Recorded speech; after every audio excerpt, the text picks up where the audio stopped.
savez, alors peut-être que si vous êtes là pour une première fois, on est dans une série de prédications avec le pasteur Olivier qui n'a pas pu être là ce matin avec nous, mais on est dans une série de prédications sur les dons spirituels. D'accord? On voit comment les utiliser, on voit comment les mettre en place, on voit et on détaille certains dons. On s'aperçoit qu'il y en a beaucoup, on essaie de donner une définition, de les comprendre. Bref, c'est aussi l'avantage d'une série. L'avantage d'une série, c'est de rentrer en profondeur dans des sujets afin de les maîtriser. Je me souviens, lorsque j'ai commencé le ministère, je me souviens avoir fait une prédication, et honte à moi, où j'ai exposé les 9 dons en une prédication. Et si je regarde ma prédication, j'ai dû juste donner des définitions presque. Tellement c'était... Voilà. Et là, on va ce matin parler du parler en langue. C'est un don que beaucoup d'entre nous connaissons, nous vivons, et peut-être l'un des plus répandus, mais qu'on connaît peut-être le plus mal aussi. Alors, on va essayer de le comprendre en soi et de l'étudier. On est encouragé parce que plusieurs recherches durant cette série. Je sais qu'il y en a qui sont en prière, il y en a qui cherchent les dons, il y en a qui veulent vraiment les vivre. Il y a quelques semaines, j'étais dans une réunion et une personne de l'église vient me voir et elle me dit « Pasteur, il y a des gens qui ont eu... » Elle explique, voilà, j'avais à cœur, j'avais des problèmes financiers et j'ai prié Dieu. Et à un moment, il y a des gens qui ont aussi prié de leur côté. Ils ont reçu du Seigneur qui devait me donner de l'argent. Et ils m'ont envoyé cet argent et j'ai été béni. Don spirituel, puisqu'on a le don de donner. Les gens n'étaient pas au courant de sa situation. C'est le Saint-Esprit qui a révélé les choses. Et l'effet de ce don n'a pas été de dire « Ok, super, je vais pouvoir m'acheter la dernière tenue à la mode ». Mais l'effet du don, c'est quoi? C'était de remercier Dieu. Elle était tellement contente qu'elle voulait en témoigner de ce que Dieu avait fait au travers de ses amis. Vous vous souvenez, je vous dis, un don spirituel, si on doit l'identifier à deux choses, c'est d'abord qu'il est reçu, c'est le Saint-Esprit qui est à l'origine du don. Et deuxième chose, qu'est-ce qu'il produit derrière? Il produit de l'édification. Voilà, et je sais qu'il y en a plusieurs qui sont là, j'entends parler de gens qui prient les uns pour les autres, j'entends parler de guérisons qui se passent, il y a vraiment des belles choses et je vous encourage tous à continuer à persévérer dans ce domaine-là. Maintenant, on va parler ce matin du parler en langue. Alors, c'est quelque chose que beaucoup d'entre vous connaissent, d'autres peut-être un peu moins. Si je vais commencer, je dirais que le parler en langue est le seul don qu'on retrouve dans le Nouveau Testament qui n'est pas dans l'Ancien Testament. La guérison, les prophéties, les miracles, la foi, tout ça y est. Il y a plein de dons qui y sont, mais le parler en langue, il n'est jamais mentionné dans l'Ancien Testament. Et on le retrouve essentiellement dans le Nouveau Testament dans 4 contextes. Il est cité à plusieurs endroits, mais il y a 4 contextes dans lesquels on le retrouve. Le premier moment où on le voit, c'est Acte 2, c'est ce moment où à la Pentecôte, les disciples sont en train de prier, le Saint-Esprit descend sur eux. On a à ce moment-là l'expérience qu'on appelle le baptême du Saint-Esprit, qui n'est pas l'expérience du salut, de la nouvelle naissance, mais qui est vraiment un moment où ils sont revêtus de puissance. Je vais très courtement, je vais aller à l'essentiel. Et à ce moment-là, il se passe quelque chose de fort, ils se mettent à parler en langue. Ok? On a ensuite la maison de Corneille, pareil, Pierre est en train de prêcher, puis d'un coup, paf, le Saint-Esprit descend, les gens de la maison de Corneille qui sont là dans cette réunion sont baptisés de Saint-Esprit, ils se mettent à parler en langue. On a les disciples d'Éphèse, et aussi on a Paul qui explique aux Corinthiens, qui manifestement eux aussi sont baptisés du Saint-Esprit et parlent en langue. Il explique un peu comment gérer ce don, comment parler en langue dans les réunions. Alors, la question à laquelle on va essayer de répondre ce matin, c'est comprendre et exercer le parler en langue. Il y a beaucoup, il y a de tout. Je suis certain que si je venais je vous invitais tous à venir à micro, on aurait à peu près 200 théologies du parler en langue. Parce qu'on a tous une vision différente des choses. Alors, on va voir un peu ce que dit la parole de Dieu. Le premier passage qu'on va prendre, c'est le premier qui nous en parle dans ces contextes, c'est Acte 2, verset 4. Il est dit, ils furent tous remplis du Saint-Esprit et se mirent à parler en d'autres langues, selon que l'Esprit leur donnait de s'exprimer. La difficulté qu'on a souvent, c'est ce mot langue. Alors je vais reprendre les bases. Parce qu'une langue, c'est quoi? C'est deux choses. Soit c'est un organe du corps, soit c'est un langage. Une langue parlée, un dialecte, l'allemand, le français, l'anglais. Et en grec, c'est pareil, tout compte fait. Ce qui va nous aider à comprendre si, en effet, le parler en langue, c'est un moment où le Saint-Esprit saisit notre langue pour dire des choses, donc un peu un système de transe, ou bien si le don du parler en langue, c'est parler une langue qu'on n'a pas apprise et qui est une langue, un langage connu. Mais en fait, la réponse, on l'a. Est-ce que c'est parler avec sa langue ou parler un autre langage? La réponse, on l'a juste après. Lorsqu'on regarde Acte 2, versets 7 à 11, alors que les disciples sont en train de parler en langue, il y a une effervescence dans la ville, et à ce moment-là, Acte 2, versets 7 à 11 nous dit, ils étaient tous, donc tous les témoins de tout cela, étaient tous dans l'étonnement et la surprise. Et ils se disaient les uns aux autres, « Voici, les gens qui parlent ne sont-ils pas tous galiléens? Et comment les entendons-nous? Dans notre propre langue, chacun dans notre langue maternelle. Parthes, Mèdes, Élamites, ceux qui habitent la Mésopotamie, la Judée, la Cappadoce, le Pont, l'Asie, la Phrygie, la Pamphylie, l'Égypte, les territoires de Libye, voisines de Cyrène, et ceux qui sont venus à Rome, les Juifs, les prosélytes, les Crétois, les Arabes. Comment les entendons-nous parler dans nos langues des merveilles de Dieu? » La réponse, on l'a là, tout compte fait. Il y a à peu près 15 régions qui sont identifiées. Et les gens disent, mais attends, ces gens-là, ils habitent la Galilée, comment ils peuvent connaître? C'est comme si on dit, voilà, tu habites la France, comment tu peux connaître certains dialectes d'Afrique ou d'Amérique du Sud ou d'Asie? C'est pas possible. À la limite, il y en aurait un, on pourrait croire qu'il a fait un voyage, qu'il a appris avec quelqu'un. Mais là, ils en entendent 15 différents. Une quinzaine, on va dire. Donc on s'aperçoit très vite que le parler en langue, c'est pas parler avec sa langue qui est miraculeux. C'est parler une autre langue, un autre langage. D'ailleurs, si on va un petit peu plus loin, 1 Corinthiens 14, versets 21 à 22, Paul dit quelque chose aux Corinthiens. Il prend une citation d'Ésaïe et voilà ce qu'il dit. Alors j'espère que le PowerPoint arrive, voilà. Il dit ceci, « Il est écrit dans la loi, c'est par des hommes d'une autre langue. Et par des lèvres étrangères que je parlerai à ce peuple, et ils ne m'écouteront pas, même ainsi, dit le Seigneur. Par conséquent, les langues sont un signe. » Donc on est bien dans un contexte de parler en langue ici, et Paul reprend une citation d'Ésaïe, qui se trouve dans le prophète Ésaïe, en expliquant tout simplement que le peuple d'Israël refuse d'écouter Dieu. Et par conséquent, Dieu va utiliser les Assyriens ici, donc qui parlent une langue étrangère, c'est pas l'hébreu, pour leur parler, entre guillemets, pour les juger, puisque les Assyriens vont déporter le royaume du Nord, Israël. Donc il y aura un jugement de Dieu qui va tomber au travers des Assyriens. Et ici, Paul fait clairement référence à une langue qui est parlée à l'époque, l'assyrien. Et il l'identifie à quoi? Au parler en langue. On peut aller un petit peu plus loin. Corinthiens 13, verset 1. Paul dit ceci.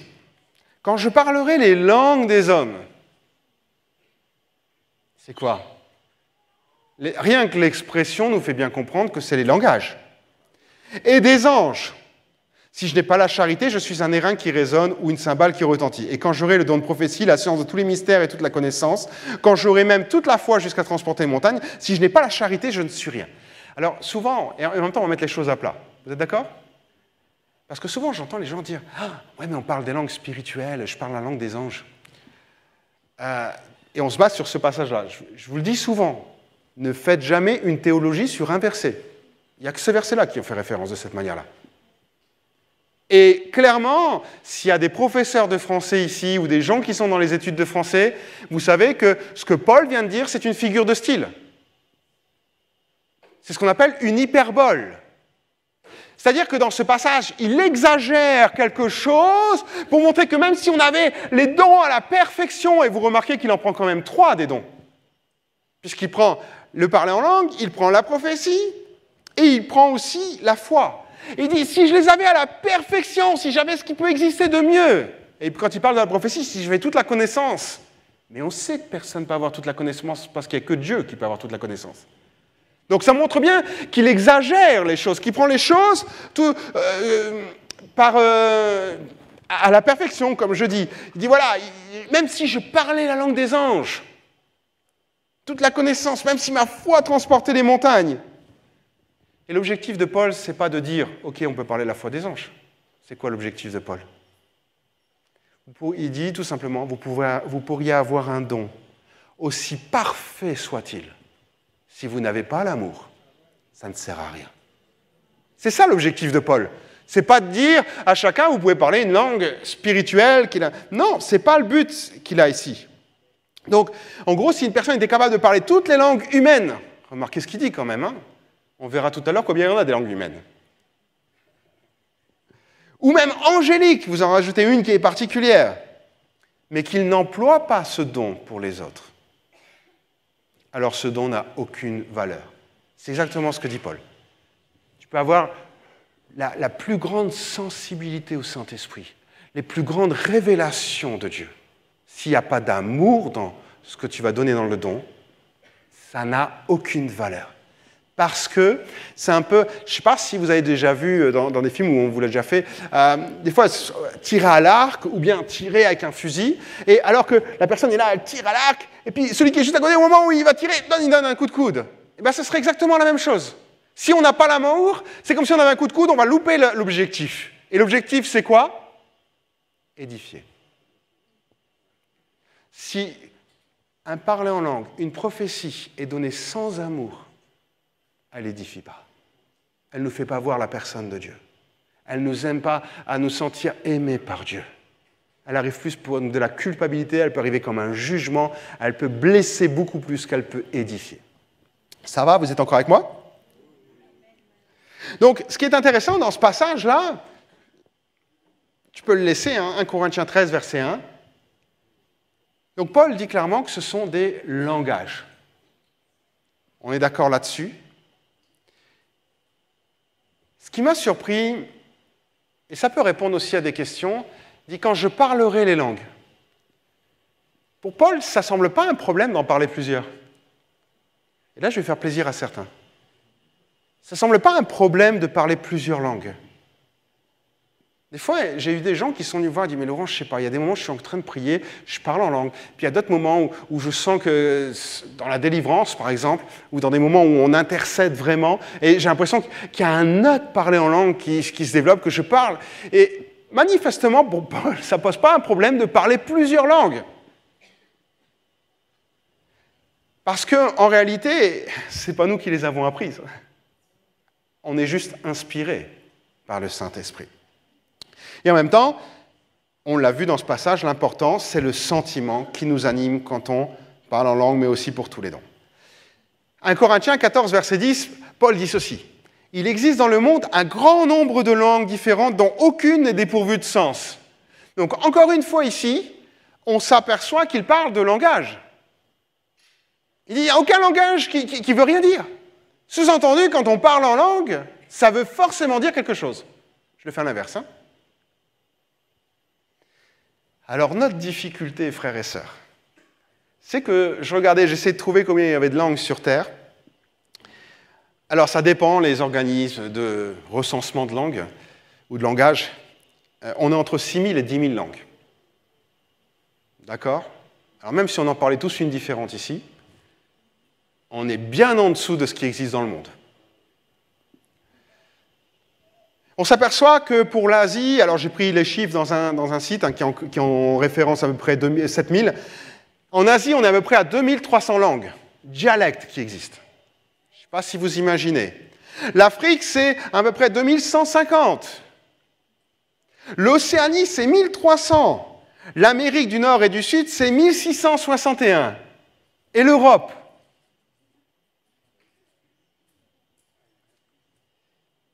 « 287. Ça a tellement été brassé que tout compte fait, il y a 287 langues. Alors, ça doit nous interpeller, à nous qui sommes européens, occidentaux, tout ce que vous voulez. Parce que des fois, on peut se dire, mais attends, la langue que je parle, elle ne veut rien dire. Et des fois, on se base sur ce qu'on connaît, sur les sonorités qu'on connaît, sur le type de langue qu'on a l'habitude d'entendre et qui sont répandues, peut-être plus sur les médias, c'est sûr qu'il y a des langues qui ne se parlent pas sur les médias. Vous allez prendre des tribus en Amazonie. Ok, ils n'ont pas encore fait de prédication sur YouTube. Hein. Alors c'est sûr qu'on ne peut pas se dire, je vais me limiter à ce que le parler en langue, il ne sonne pas bien, donc je me limite à ce que j'ai déjà entendu et ce n'est pas ça.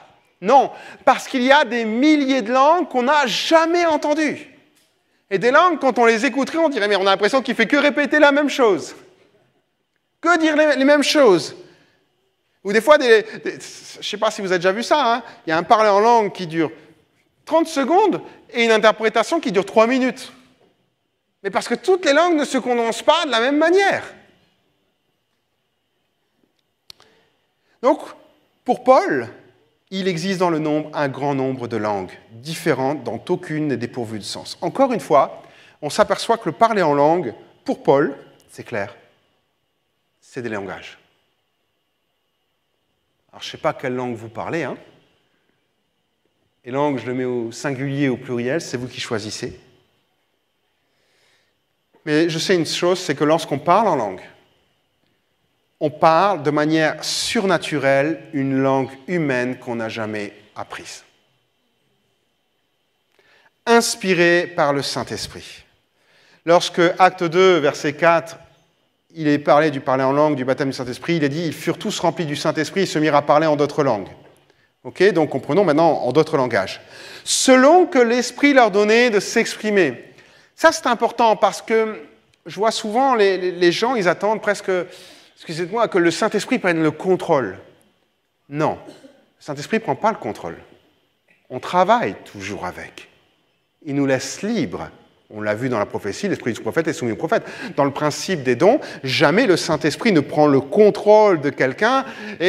Non, il y a cette dimension où tout simplement le Saint-Esprit vient et nous inspire. Après, il y a une part que chaque chrétien doit faire, c'est un pas de foi. Un pas de foi de ce qu'il a reçu est vraiment quelque chose de Dieu. Lorsque vous ressentez de prier pour une personne malade, qu'est-ce qui va faire la différence que vous allez vous déplacer pour prier pour cette personne ou rester à votre place? La foi dans ce que vous aurez reçu. Si vous croyez vraiment que ça vient de Dieu, vous allez vous déplacer et exercer votre foi. La foi ne reste pas statique. Jacques le dit, on ne peut pas avoir la foi sans les œuvres, ou les œuvres sans la foi. Donc forcément, quand on a la foi, on exerce, on apporte quelque chose. Et c'est exactement ce qui se passe pour le parler en langue. Les gens n'étaient pas là en disant, bon, qu'est-ce qui va se passer aujourd'hui? Bien que des baptêmes du Saint-Esprit, il y en a toutes les sortes. J'ai entendu les trucs les plus farfelus des fois, mais qui étaient des vrais baptêmes du Saint-Esprit. Et je dis, waouh, c'est pas possible, quoi. Mais il y a cette dimension où, quoi qu'il soit, les apôtres étaient en train de louer le Seigneur, ils étaient dans un état de prière, ils étaient dans un état de recherche, ils ne savaient pas ce qui allait se produire. Frères et sœurs qui n'êtes peut-être pas baptisés du Saint-Esprit, soyez toujours en recherche. Soyez constamment en recherche d'être baptisés du Saint-Esprit. Il y en a qui l'ont eu dans des réunions, il y en a qui l'ont eu chez eux, il y en a qui l'ont eu en dormant, et je passe les détails. Il y en a plein. Ce n'est pas parce que vous sortez d'une réunion, que vous avez fini un appel, que vous dites, ça y est, c'est fini, on verra la prochaine fois. Priez pour le recevoir. Et lorsque vous serez peut-être en train de prier, en louange, peut-être qu'il va s'imposer quelque chose, où le Saint-Esprit va venir puissamment, avec insistance, vous inviter à vous exprimer de manière différente. Et là, il y aura un moment où il faut faire un pas de foi. Parce qu'on peut se taire ou canaliser les choses par la foi et les exprimer. Avec ça, on a aussi d'ailleurs le don d'interpréter. Vous avez vu que dans la Bible, lorsqu'on parle du parler en langue, il y a toujours le don d'interpréter. Le don d'interpréter. Alors, interpréter, c'est expliquer, chercher à rendre compréhensible ce qui est dense, compliqué, ambigu. Lorsque une autorité politique, je prends cet exemple-là, va dans un pays étranger dont il ne maîtrise pas la langue, qu'est-ce qu'il prend avec lui? un interprète. Remarquez, il ne prend pas un traducteur, bien qu'on peut l'appeler comme ça aussi. Ce que je vais vous montrer, c'est que le mot interprète, ce n'est pas juste une interprétation, c'est aussi maintenant un mot qui a donné traducteur en français. Un jour, j'avais un professeur, alors c'est les avantages des écoles bibliques, c'est que les professeurs nous racontent un peu ce qu'ils vivent dans leurs églises, parce qu'ils ne sont pas avec leurs églises, donc ils racontent des choses. Et j'étais avec le professeur, le pasteur Michael Williams, que vous avez connu pendant le Covid, il était venu prêcher une fois. Et le pasteur Michael Williams, donc, il maîtrise 4 langues. Enfin, il maîtrisait, maintenant il est auprès du Seigneur, le frère. Il était anglais, donc il parlait l'anglais. Il était missionnaire en Flandre, donc il parlait le flamand, néerlandais. Il parlait aussi très bien allemand et bien sûr français. Et un jour, il est dans un culte. Et puis, une brave sœur donne à parler en langue. Et tout de suite, il reconnaît le parler en langue, c'est de l'allemand. Il connaît l'allemand, il maîtrise l'allemand, il comprend très bien ce qu'elle dit, mais il sait une chose, cette dame ne parle pas allemand. Elle n'a jamais appris l'allemand. Donc c'est un véritable parler en langue qui est donné. Alors vous allez dire, c'est bien, il a pu donner l'interprétation. Non, je vous rappelle un don. Un don, c'est le Saint-Esprit qui inspire. Lui-même nous a dit, moi je me suis tu, je suis resté sur l'estrade. J'ai rien dit. Parce que je n'ai pas reçu je vais dire ça comme ça, le feu vert du Saint-Esprit pour donner l'interprétation. Parce que lui, il n'a pas donné l'interprétation, il connaissait l'allemand, donc il suffisait qu'il répète ce qu'il avait entendu. Et donc, il laisse les choses, et en effet, il y a quelqu'un qui interprète. Et la personne interprète, et il pouvait certifier que l'interprétation concordait avec le parler en langue qui avait été donné. Parler en langue, interprétation. Alors, qu'est-ce que ça donne en pratique? Parce que c'est vrai que c'est confus et je pense qu'au travers de ce que j'ai dit, vous avez quand même 2-3 questions qui sont là. Quel est l'objectif du parler en langue? Des fois, j'ai des gens qui viennent me dire « Mais Laurent, je ne comprends pas, il y a des choses qui me semblent contradictoires par rapport à la Bible. » Eh bien, on va les voir ensemble. La première chose que je vais voir avec vous, je ne dis pas que c'est la plus importante, mais on va la voir tout de suite. La Bible dit que c'est un signe pour les non-croyants. Alors là, il faut se casser la tête. Pourtant, c'est marqué dans la Bible. On lit le passage ensemble. 1 Corinthiens, chapitre 14, verset 22.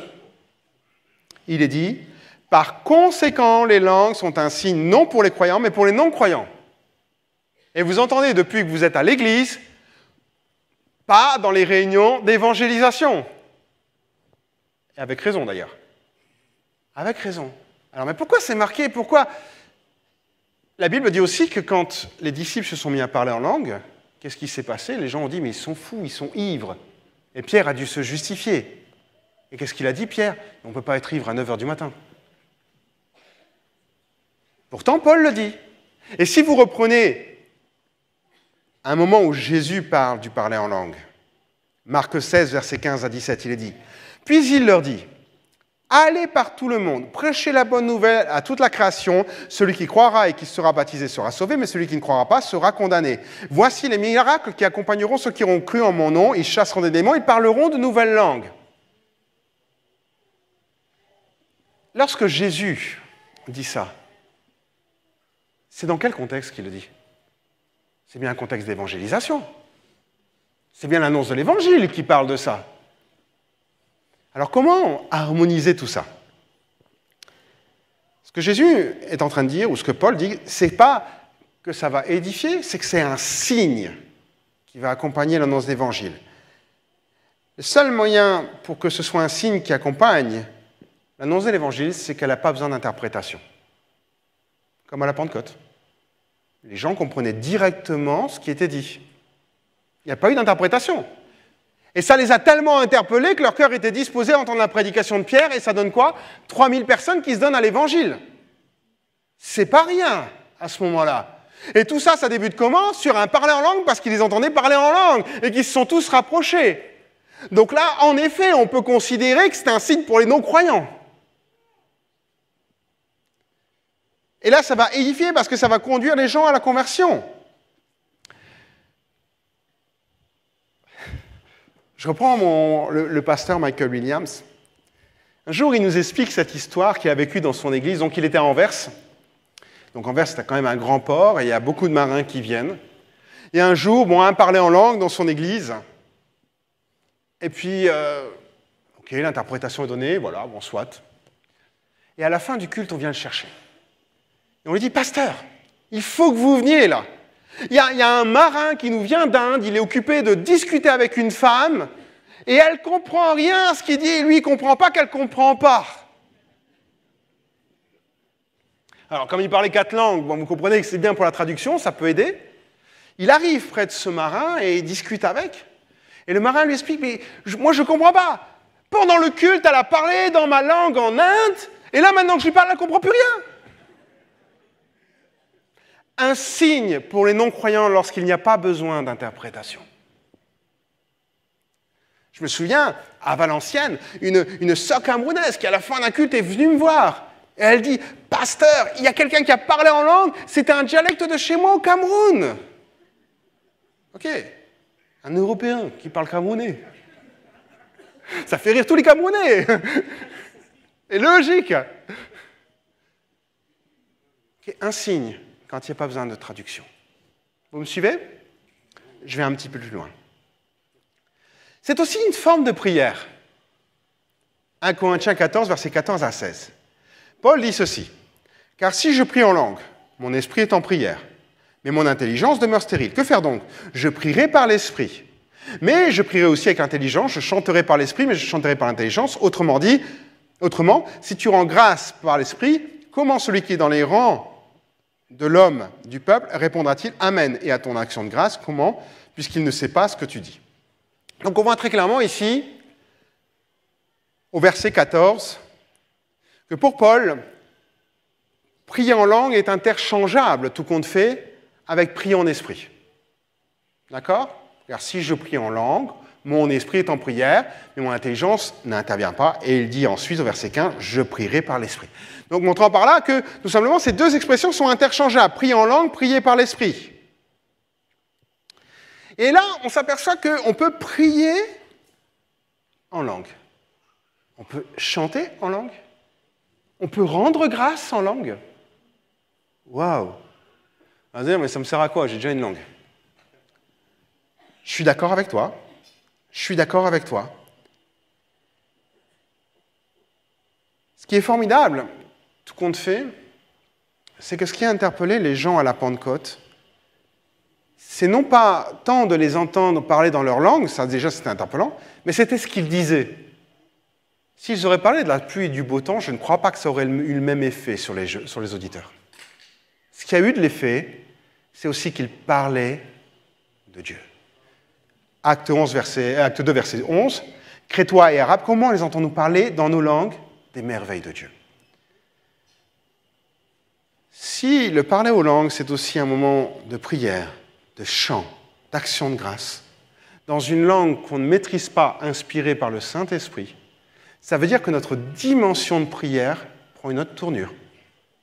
Non seulement vous allez utiliser un vocabulaire que vous n'avez pas l'habitude d'utiliser pour louer le Seigneur, mais plus de ça, si c'est le Saint-Esprit qui vous inspire, vous ne pouvez même pas prier selon votre conception de qui est Dieu, ce qu'il a fait ou quoi que ce soit, puisque ce n'est pas vous qui le contrôlez. Donc vous allez prier encore plus en exactitude avec la personne de Dieu. Tout compte fait, cet instrument qui est là, c'est un instrument qui est formidable, tout compte fait. Parce que ce n'est pas une louange humaine, freinée par notre conception de certaines choses, c'est une louange totalement inspirée, c'est une prière totalement inspirée qui ne se limite pas à ce que nous, on peut connaître de Dieu. Et j'ai envie de dire, mais ne nous privons pas. Ne nous privons pas de parler, de prier en langue dans nos cultes personnels. Allez-y, frères et sœurs, selon ce que l'Esprit vous donne de dire. Bien sûr, je le dis souvent, et je le redis là, le parler en langue, c'est aussi pour édifier et s'édifier. L'édification, j'appellerais personnelle. 1 Corinthiens 14, verset 4, il est dit « Celui qui parle en langue s'édifie lui-même. » Je m'arrête là. Donc on comprend bien que pour qu'on soit édifié, il n'y a pas besoin de traduction. Mais par contre, pour que ça serve et ça édifie toute l'Église, il faut qu'il y ait une traduction. Ça, jusque-là, ça nous paraît clair. Paul dit ceci, 1 Corinthiens 14, verset 18, « Je rends grâce à Dieu de ce que je parle en langue plus que vous tous. » Il est quand même avec les Corinthiens, qui ont un sacré problème avec le parler en langue. Mais dans l'Église, j'aime mieux dire 5 paroles avec mon intelligence afin d'instruire aussi les autres que 10 000 paroles en langue. Donc ici, on a l'expression de ce don qui est lié au contexte, tout compte fait. Il y a le moment dans l'Église où il doit être interprété, il doit être dit, et le moment dans notre culte personnel. Et Paul le dit, dans mon culte personnel, je ne m'en prive pas, j'y vais. Je prie en langue, je chante en langue, je rends grâce à Dieu en langue. Mais quand je suis à l'Église, j'ai envie de dire, je vais vous le dire comme ça, je me tiens. Parce que j'ai qu'un objectif dans l'Église, c'est que les gens soient édifiés. On va y venir après. Donc on voit que l'expression de ce don est liée au contexte. J'ai envie de dire quelque chose. Paul se réfrène dans l'Église. Paul se freine dans l'Église. Paul ne se laisse pas aller à tout ce qu'il a. On sent bien que sa communion avec Dieu, ce n'est pas la même quand il est en aparté dans son coin que quand il est dans l'Église. Parce que dans l'Église, l'important, c'est la communauté. Dans son culte personnel, l'important, c'est lui et sa relation avec Dieu. Et ce qui paraît tout à fait logique. Je veux dire, si on vit nos moments de réunion comme nos cultes, alors on oublie déjà tous ceux qui sont à côté, et c'est comme si on était seul. On attire l'attention sur nous, et on oublie qu'on est seul. Enfin, qu'on n'est pas seul. Donc dans l'intimité, ça sert à édifier. Et enfin, la dernière chose, ça sert à édifier l'Église. Et là, on s'aperçoit que Paul met 2-3 conditions pour édifier l'Église, quand il y a un parler en langue. 1 Corinthiens 14, versets 12 à 13, il dira ceci, « De même, vous, puisque vous aspirez au don spirituel, que ce soit pour l'édification de l'Église, que vous cherchez à en posséder abondamment. C'est pourquoi que celui qui parle en langue prie pour avoir le don d'interprétation. » Donc ça, on l'a bien compris, si quelqu'un reçoit un parler en langue, il doit y avoir une interprétation derrière. Et en particulier, Paul dit, comme vous n'êtes pas sûr que quelqu'un va la recevoir, l'interprétation, eh bien, priez pour avoir le don d'interpréter. Ok, Seigneur. Parce que le parler en langue doit être compris, puisqu'il doit édifier, il doit être intelligible. 1 Corinthiens 14, verset 23, « S'il n'y a point d'interprète, qu'on se taise dans l'Église et qu'on parle à soi-même. » Alors ça m'a interpellé. Parce que ce que Paul est en train de dire, c'est qu'on peut être là, dans les rangs, et sentir que le Saint-Esprit nous pousse à parler en langue.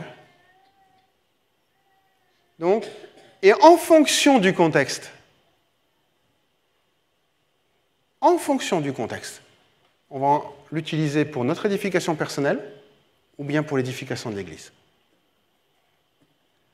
Ce qui veut dire que chacun, on doit réaliser que l'origine peut être la même, mais que tout compte fait, c'est encore une fois dans le contexte dans lequel on évolue qu'on va déterminer l'utilisation. Et il laisse libre choix à celui qui reçoit le don de mesurer les choses, de comparer les choses. Ce qui fait qu'on peut recevoir un parler en langue, des fois, le dimanche matin, et la question qui est à se poser, c'est est-ce qu'il est fait pour l'Église ou est-ce qu'il est pour moi? Parce que manifestement, dans ce texte, il n'y a rien qui les différencie. Si quelqu'un doit se taire, c'est que ce n'était pas fait pour l'Église. Mais s'il y a un interprète, c'est que c'est fait pour l'Église. Donc, conséquence, la personne est amenée à regarder autour d'elle, est-ce qu'il y a des interprètes? Ou est-ce que j'ai reçu le don? Si je ne l'ai pas reçu, dans ce cas-là, je le garde, et je prie en langue, et ça m'édifie moi. Ça va? Bon, de toute façon, vous n'avez pas encore jeté vos chaises, ça va.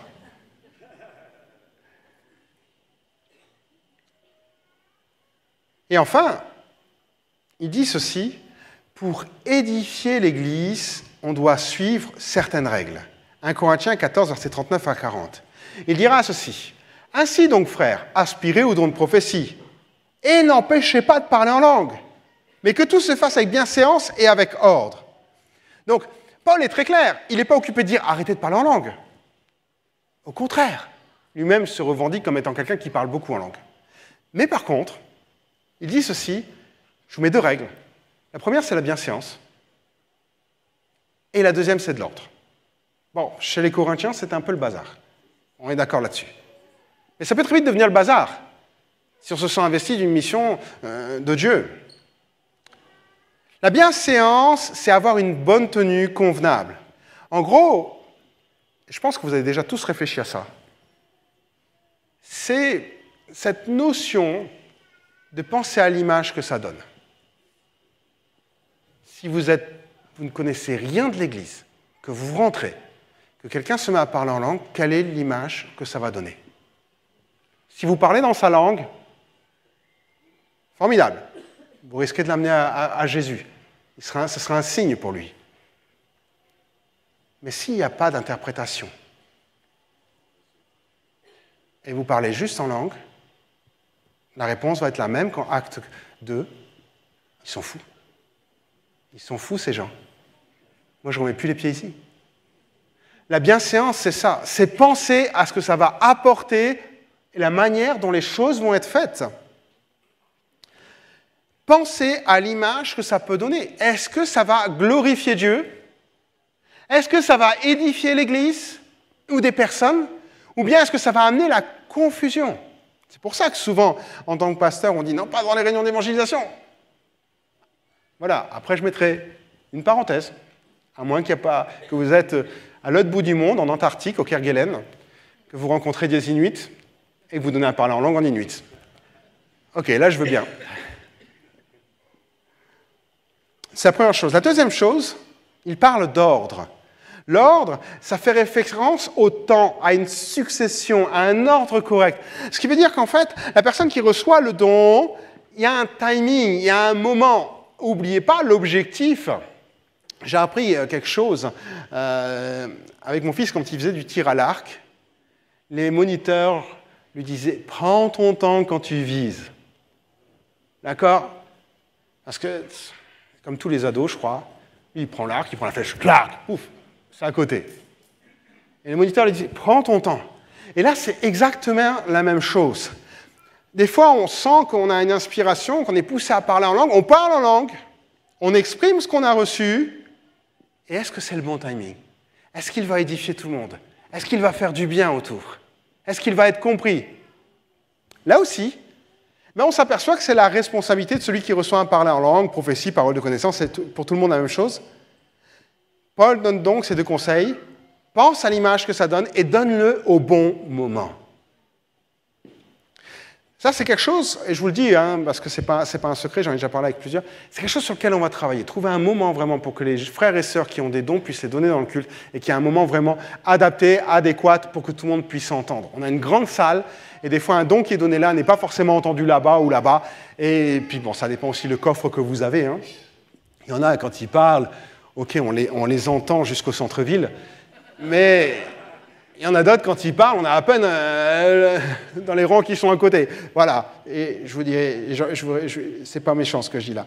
Donc on va travailler à tout ça, voir un petit peu, et on travaillera avec vous, avec tous ceux qui ont un cœur de le travailler. C'est en projet. Donc ne soyez pas surpris, mais on le fera. Allez, je vais conclure. Je vais conclure et je vous dis tout de suite ce qu'on va faire après. On va prendre un temps de louange.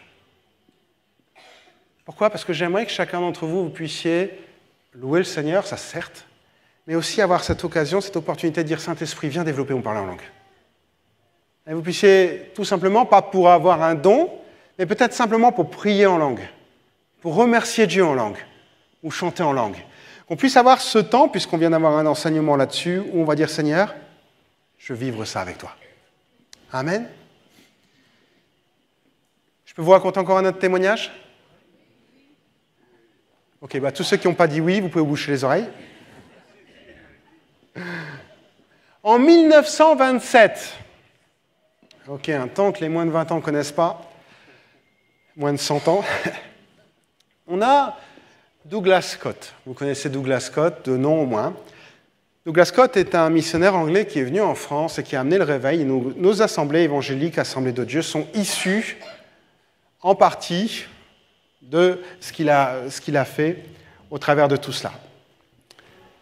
Et il est en 1927, il est arrivé en 1930. Il est en 1927, il est dans un congrès, il a reçu de Dieu vraiment une direction, il doit aller en France. Sachez que Douglas Scott se destinait à être missionnaire au Congo. Hein. Donc s'il y a des Congolais ici, voilà, peut-être que vous êtes issus aussi de son ministère là-bas. Et il devait venir en France pour apprendre le français. Et il voulait vraiment une confirmation. Et un jour, il est dans un congrès, un rassemblement. Sachez qu'à ce moment-là, le baptême du Saint-Esprit n'est pas encore venu sur le franc. C'est vraiment des petites choses par-ci, par-là, mais rien de vraiment extravagant. Et à un moment, il y a un parler en langue qui se donne. Et une personne se lève ensuite et donne l'interprétation. Et ce parler en langue disait ceci: « Passez par la porte qui est devant vous, et plus tard, je vous ouvrirai la seconde porte. » Alors pour vous, ça ne veut pas dire grand-chose, mais la première porte, c'était la France, la deuxième porte, c'était le Congo. Tout simplement. Il a mis 9 ans à apprendre le français, le prof. Tellement c'est compliqué. On dit souvent, hein, au ciel, on parlera français, tellement c'est une langue compliquée.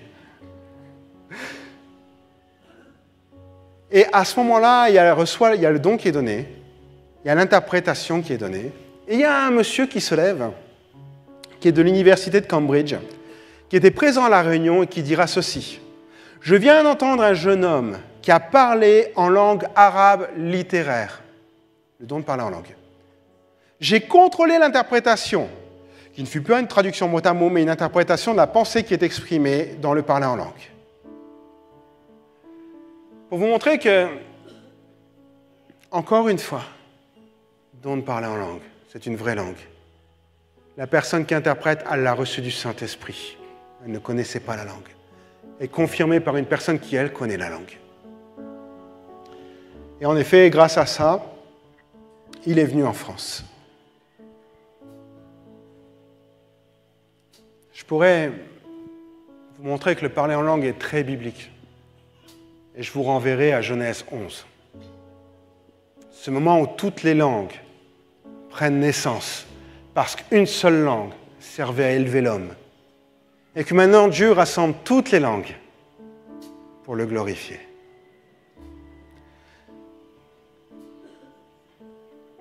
Paul dira ceci, ce sera mon dernier verset. « Grâce à Dieu, je parle en langue inconnue plus que vous tous, mais dans l'assemblée chrétienne, j'aime mieux dire 5 paroles claires que 10 000 mots inconnus.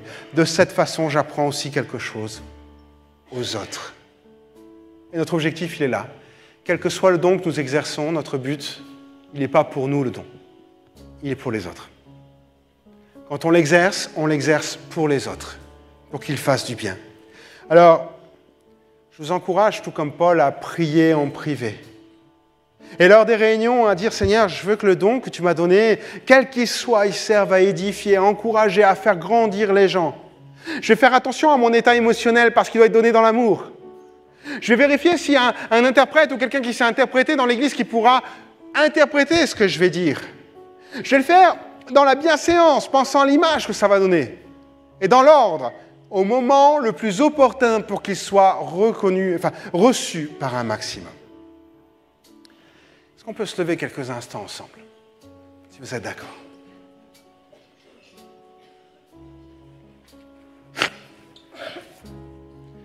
On va prendre un temps de louange et j'aimerais vraiment, si vous n'êtes pas, je prie dans quelques instants pour ça, si vous n'êtes pas baptisé du Saint-Esprit, demandez-le à Dieu. Commencez à louer l'Éternel. Si vous êtes baptisé du Saint-Esprit, n'hésitez pas à demander au Saint-Esprit de vous aider à développer votre parler en langue. Et si vous vous sentez poussé à parler en langue, parlez en langue ce matin. Et que vraiment ce soit un moment de louange. Peut-être comme on n'a pas l'habitude d'en faire personnellement, même l'Église n'a pas l'habitude d'en faire. On va se laisser conduire par des chants. Les chants sont là juste pour nous porter. Ils ne font pas la louange. La louange, c'est nous qui la faisons. Alors laissons-nous porter par les chants. Et si pendant que les chants se font, vous avez envie de prier, de louer, faites-le. Faites-le, ne vous arrêtez pas à ça. Seigneur, ce matin, je te prie pour chacun d'entre nous, Seigneur, afin que nous puissions vraiment, Seigneur, encore aller plus loin dans cette dimension, cette découverte des dons spirituels. Je te prie vraiment, Seigneur, pour tous ceux qui n'ont pas été baptisés du Saint-Esprit. Je te prie afin que vraiment ce matin, ce soit encore un moment fort, Seigneur, où ils puissent exercer, Seigneur mon Dieu, le baptême du Saint-Esprit. Et puis vivre quelque chose de différent. Je te demande maintenant, Seigneur, descends sur chacun et que ton esprit vienne les remplir afin qu'ils débordent de toi. Je te prie aussi pour chacun d'entre nous, peut-être ceux qui ont réfréné leurs dons, Seigneur, ceux qui ont mis les choses de côté ou ceux qui ne l'exploitent pas assez. Je prie pour que ce matin, ce soit un temps, Seigneur mon Dieu, où il y a un renouvellement dans les dons du parler en langue. Je prie pour qu'il y ait au milieu de nous aussi des dons d'interpréter les langues et que nous puissions vivre quelque chose de fort.